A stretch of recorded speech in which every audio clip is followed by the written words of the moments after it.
안녕하세요. 드라마 텔러 아담TV입니다. 오늘은 좀 소름 끼치는 내용을 들고 왔습니다.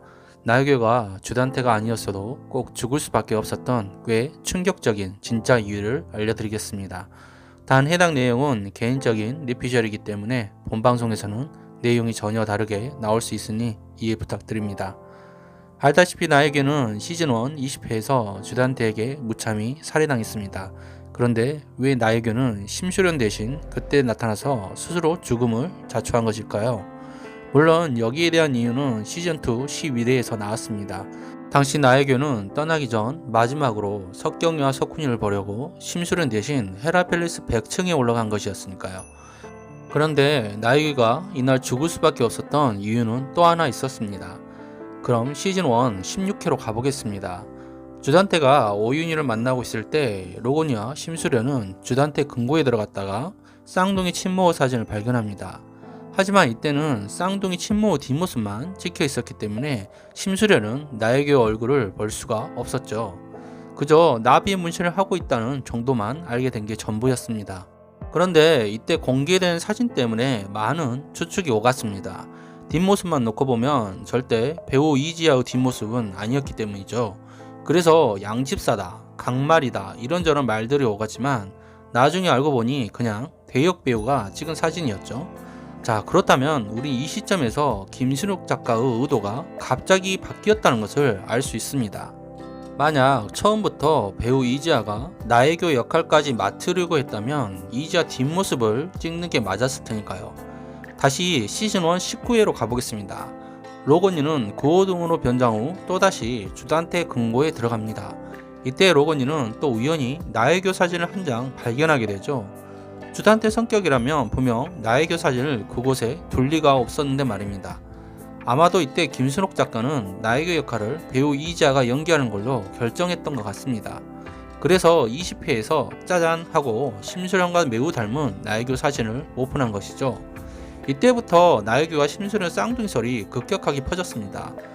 또한 심수련이 죽을 당시 자코모에서 착용하고 있었던 귀걸이 반지를 하고 있지 않았던 것과 가방 위치가 바뀐 점을 들어 대부분의 시청자들은 심수련의 쌍둥이 언니가 대신 죽었다는 설을 믿게 되었죠.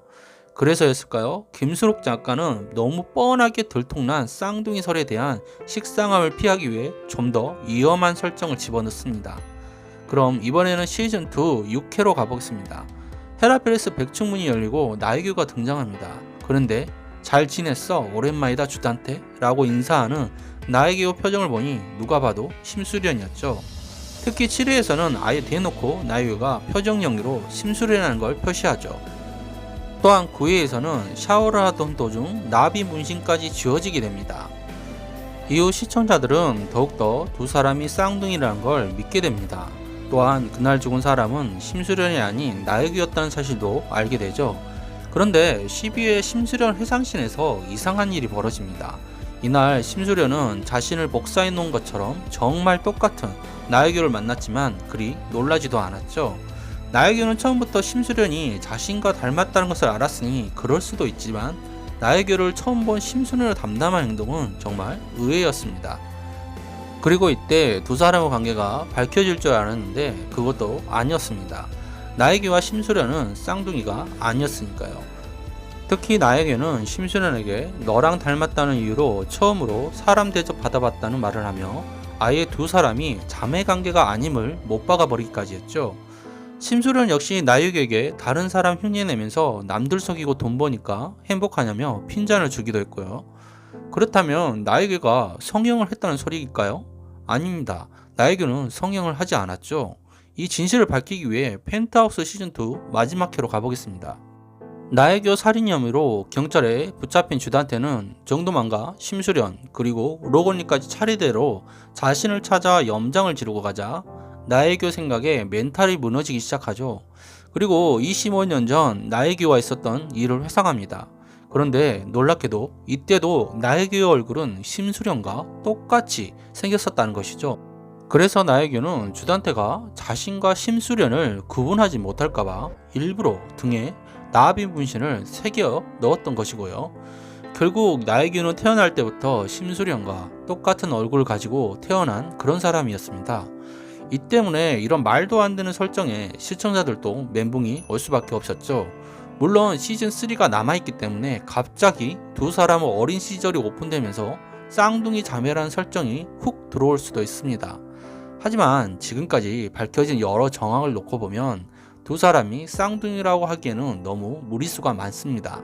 심수련의 앨범에도 나의 교회 앨범에도 그런 흔적은 전혀 없었으니까요. 그럼 어떻게 나의 교와 심수련은 그렇게 닮을 수 있었던 것일까요? 그리고 주단태는 어떻게 심수련과 동일 인물이라고 해도 믿을 수 있는 나의 교를 찾아낸 것일까요? 아마도 그 이유는 시즌3에서 밝혀지겠지만 만약 두 사람이 쌍둥이가 아니라면 김순옥 작가는 놀랍게도 이 설정을 도플갱어 이론에서 가져온 듯 합니다. 알다시피 도플갱어는 자신과 똑같은 대상을 보는 것이죠. 그런데 심수련과 나에게가 서로 자신과 똑같은 존재를 보게 된다면 어떻게 될까요? 아마도 둘 중 하나는 죽게 되겠죠. 알다시피 도플갱어를 본 사람의 말로는 무척 비참해서 대개는 죽음을 맞이하게 되니까요. 심지어 아군의 존재인 도플갱어는 불행을 막거나 대처할 수 있는 효과적인 수단이나 방법이 아무것도 없습니다. 즉 자기 자신과 똑같은 존재를 보았다는 충격 때문에 심장마비로 즉사하거나 만약 그렇지 않다고 해도 결국은 비참한 죽음에 이르게 되니까요. 그럼 다시 25년 전으로 가보겠습니다. 나에게는 주단태와 문신을 하던 날 자신과 똑같이 생긴 심수련이라는 사람이 있다는 것을 알게 되었습니다.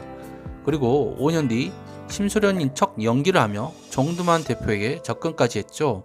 아마도 이때 나에게는 심수련을 처음 본 듯합니다.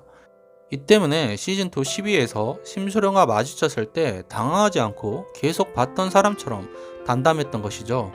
결국 나에게는 자신과 닮은 심수련이라는 도플갱어를 먼저 본 대가로 시즌1 마지막 회에서 주단태에게 무자비하게 살해당하고 만 것이 아닐까 싶네요.